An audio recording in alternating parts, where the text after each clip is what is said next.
Okay, one thing I don't think was part of what it relates to what you just said, but it's absolutely crazy, is Irish your vampires Yeah, and going there musically. I wonder if yeah. you could talk about that and also some of the casting with that. I'm obsessed. I'm obsessed with Irish folk music. My kids are obsessed with it.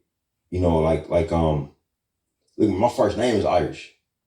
I think it's not known how much, how much crossover there is between African American culture and Irish culture. All right, what's up, everybody? I guess you can call this part two of my Sinners probe. Now, of course, this is not, again, it's not a review of the movie, but there are certain things that intrigue me about the movie that many people aren't talking about, so I want to cover it. Now, I really appreciate the musical journey Ryan Coogler took us on in the movie. In that journey, he had a lot to say about the interrelationships between Black Americans and other cultures.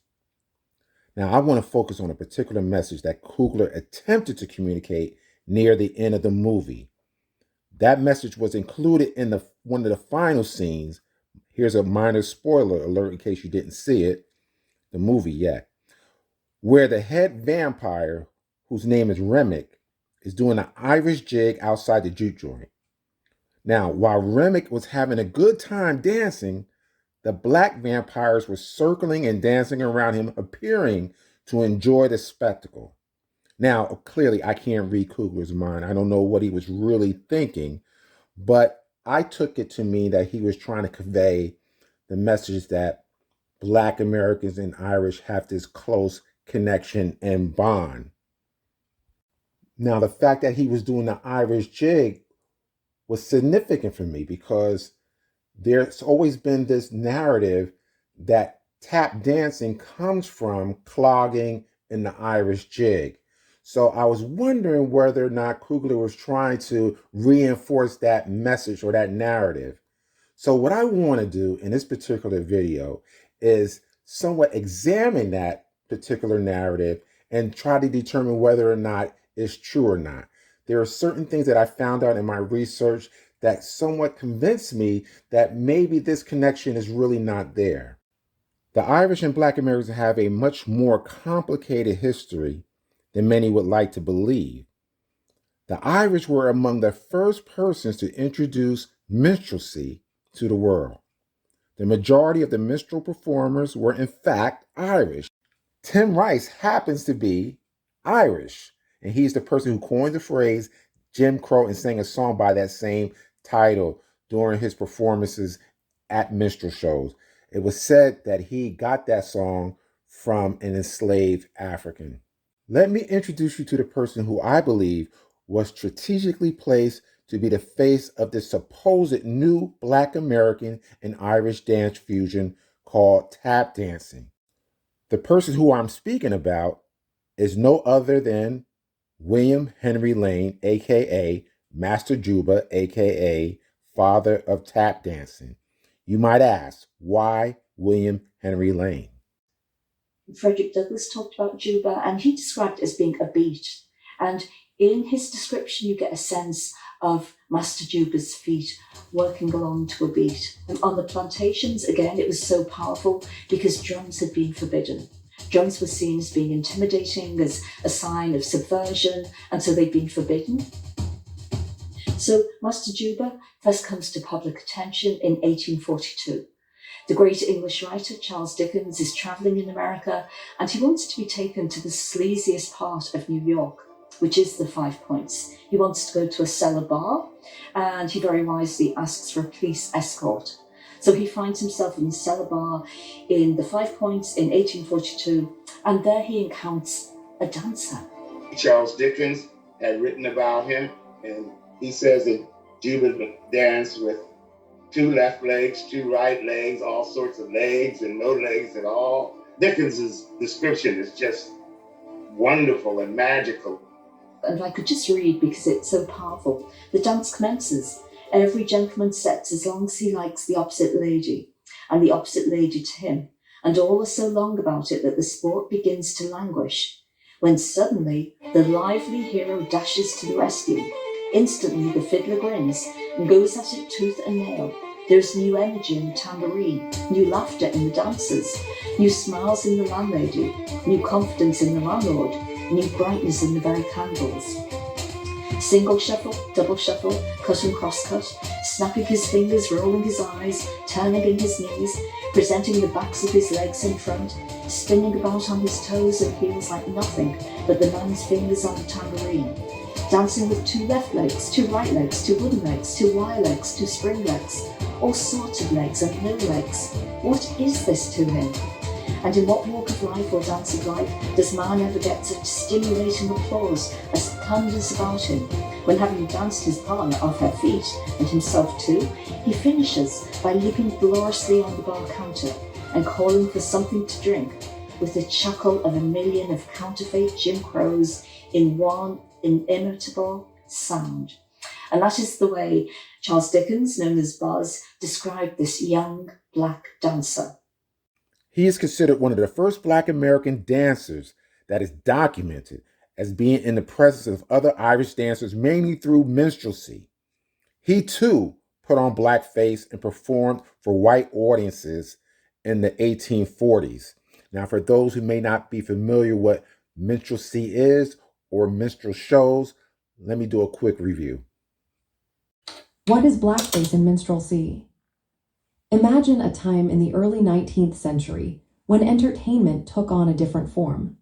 The stage was filled with performers who used exaggerated makeup and costumes to portray characters that were often based on racial stereotypes.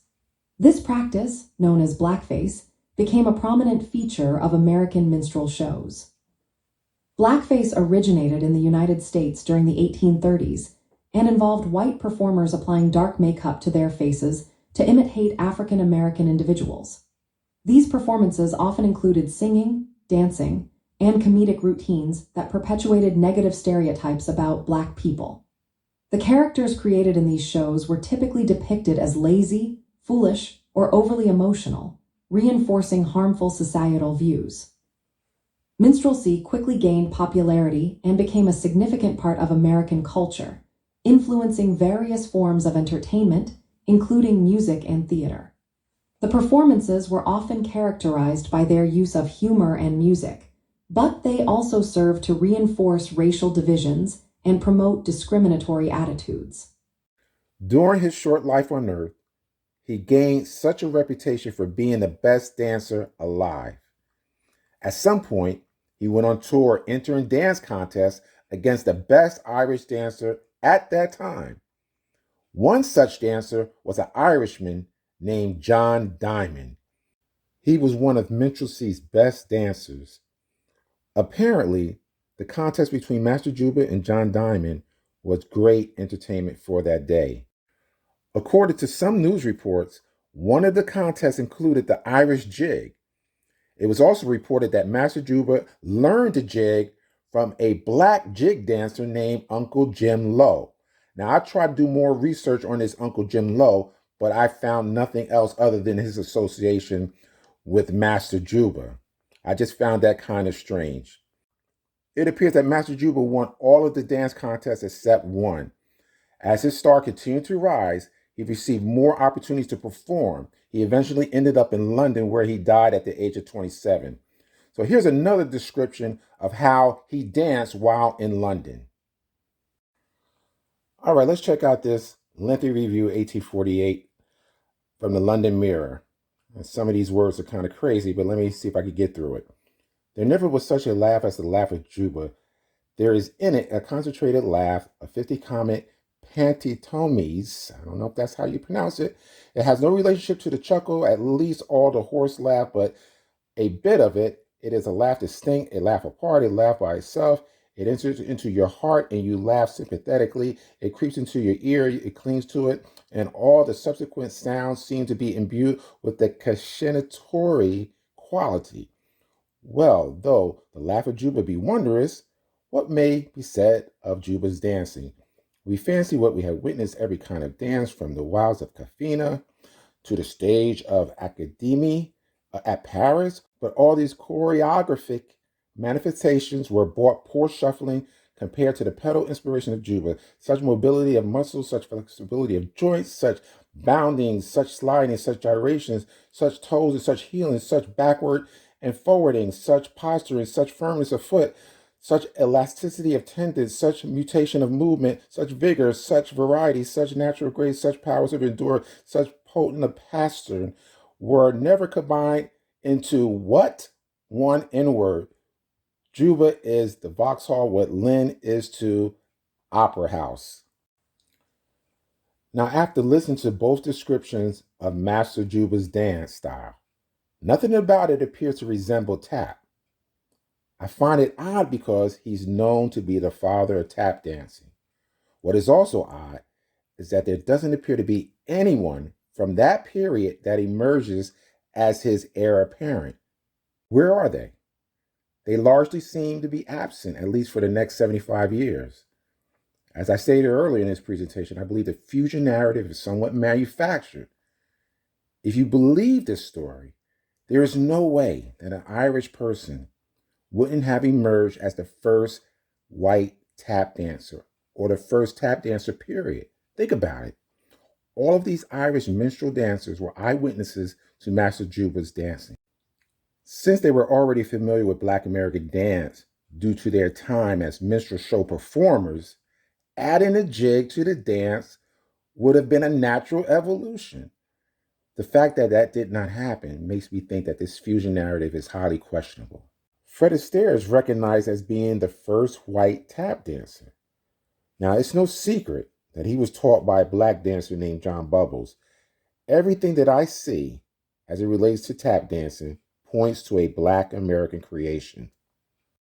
How does one explain the emergence of Bilbo Jangles Robinson and Bill Bailey, both of whom are considered pioneers of tap dancing?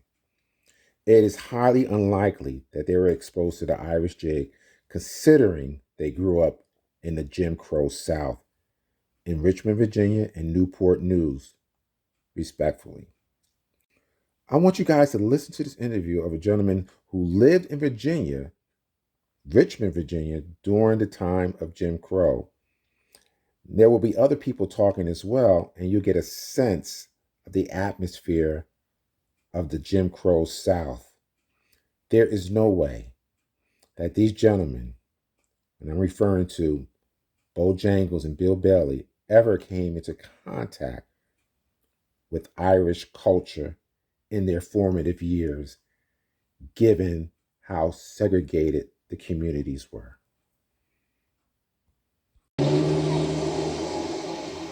When were you born? 1883. That makes you how old? 106.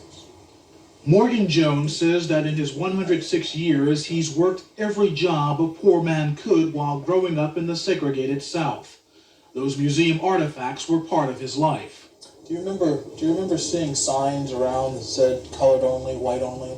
Well, yes, I see plenty of that. I see plenty of that, although you have to take your bitters with your sweet. You can't have it good all the time. What was bitter? What was the bitter that you had to swallow? Meanness. People treating you mean. Who? That was your bitter pill. Do you remember years and years ago riding buses around town to get back and forth to work? Yeah. What was that like? Well, you know why your seat was, and he knows why isn't. You know what that meant, don't you? I you think know so. why your seat, you know why isn't. How'd that make you feel? Well, I was brought up in that. I was brought up in that. I was used to it. Didn't go hard with me. The Negro community was more closely knit, and all levels of economic classes together. Everything centered in the Black community around the church and the school, and maybe a Black theater, and that was it. The buck dance. There are few who can do it well. The buck dance. For me, this is the precursor to tapping. Sort of show off. A lot of the movements you see in buck dancing is mirrored in tapping. To say tapping comes from the Irish jig, no, that's not it.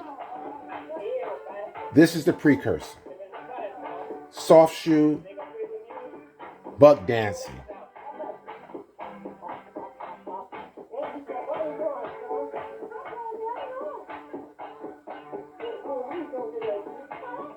Look at the relaxed movement of the body. Very similar to tapping.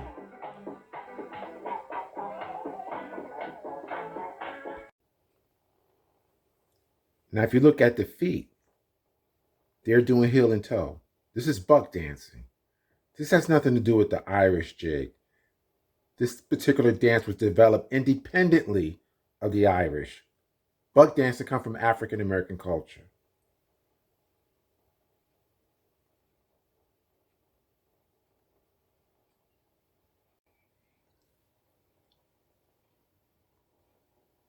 Check out what this modern dance company is going to do with this dance that was obviously cut off. The film was cut off. Check it out.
Now, clearly that looks like the precursor to tap.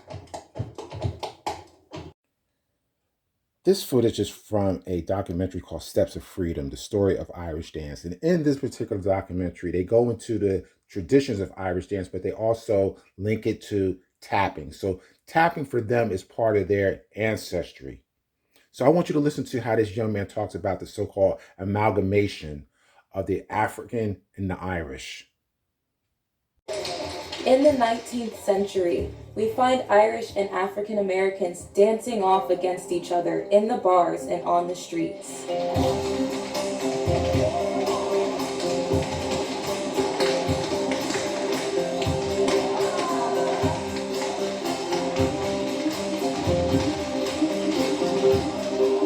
What these people were doing is undoubtedly influenced by Irish dance. It's called jig. So it's some kind of local adaptation of dances that have been brought by the people who are here. And people who are here are coming from Ireland. They're also from the African diaspora. Money could be made from dancing on stage or in face-off competitions. Always the game was to show off, to be king of the dance. So you can see how ingrained this narrative is about the so-called Irish influence in African American dance, mainly tap. Now, this is from the same documentary, but I want you to listen to this brother actually gives his opinion as to how much influence the Irish had on tapping. He wants to give them some kind of credit, but he's kind of reserved in how much credit they should get.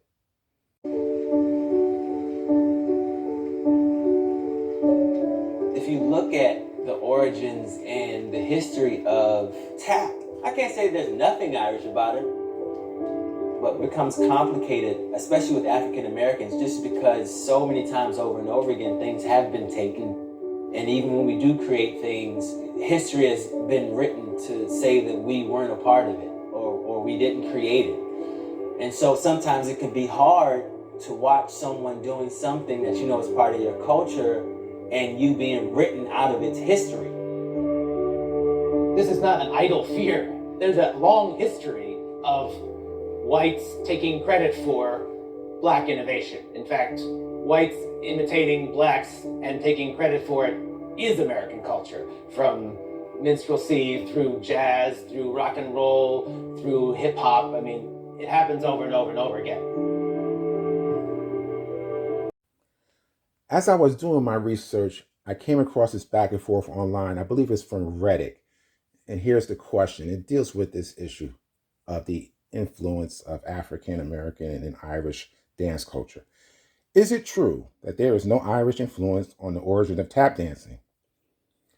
I was taking my tap dance class the other day, and our teacher shared that it was a misconception that there was an Irish influence on the development of tap dance, that it is and always has been an exclusively African American creation. I agree with his teacher. Then he goes on to say, I don't think anyone reasonable denies that African Americans are overwhelmingly the primary progenitors and inventors of tap dancing, but it seems ahistorical to claim that an Irish step dance played no contributing role whatsoever. So then he goes on to the old narrative of William Henry Lane. William Henry Lane was known to have incorporated Irish jig steps into his performances. To quote blackpast.org, Lane developed a unique style of dancing techniques that blend African-derived syncopated rhythms and movements of the Irish jig and reel. Lane melding of these vernacular dance forms is recognizable today as the foundation of the ever-evolving style of American tap dance. Reading a bit, Tap Dance in America, A Short History, it looks like the style largely emerged out of a friendly competition between the Black and Irish dancers around the turn of the 20th century. We all heard that story. Has all this been debunked in recent years or something? Or was my teacher misguided? Thank you in advance. So someone responds and he says, it is a nuanced history, but the gist is that the form, while it did borrow from Irish dancing, for me that's debatable, it's rooted in Black artistry, folk dance and music. The ideal that is an equal blend is whitewashing things. Clearly it's whitewashing. Definitely, another person responds, definitely don't think it's an equal blend. Was just surprised to hear it claimed that there was no or there was a zero contribution. My impression is that it's a largely Black art form in which Irish dance played a supporting role.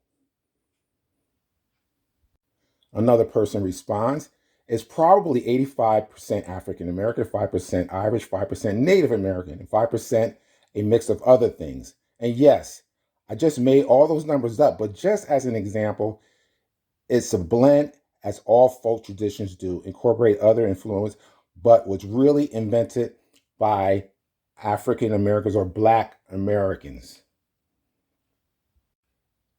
This particular dialogue kind of aligns with what the brother was saying earlier.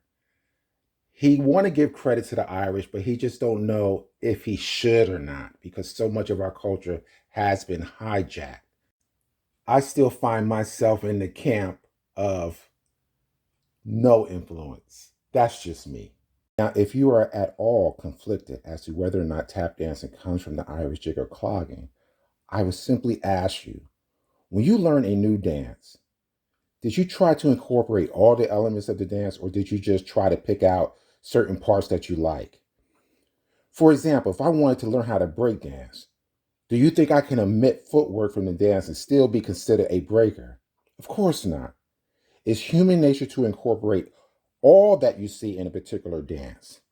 The proponents for this fusion narrative as to tap dancing want us to believe that Black Americans saw the Irish jig and decided to ignore nearly 95% of the dance's aesthetics.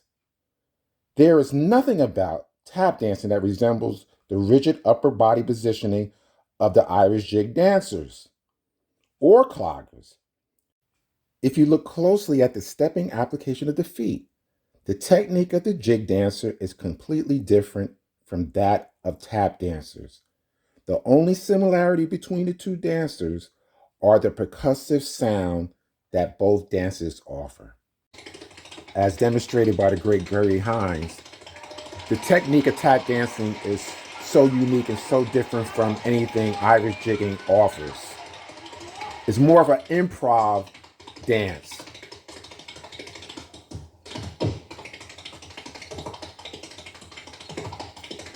No stiff, rigid body movement. Freedom of the body.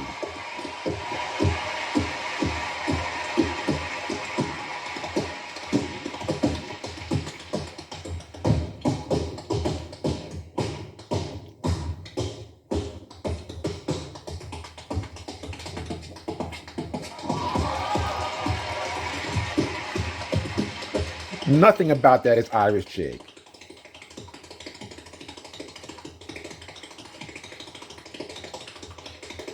Tap dancing is part of the jazz tradition, first of all.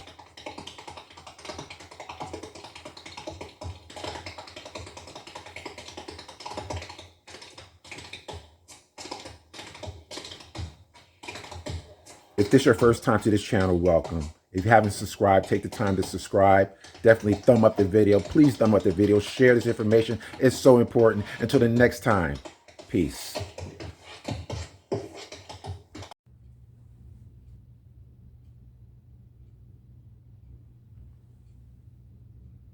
In the heart of the Jim Crow South, 1926. Winston-Salem, North Carolina, 13 black men pooled their money, not for survival, but for power. They called it Safe Bus Company. At a time when black folks were banned from white-owned transit, these men built their own fleet, their own schedules, their own rules. They started with just a few buses. But before long, Safe Bus was carrying over 2.5 million passengers a year. Black-owned, black-run, black-driven. They weren't just transporting people, they were moving a movement.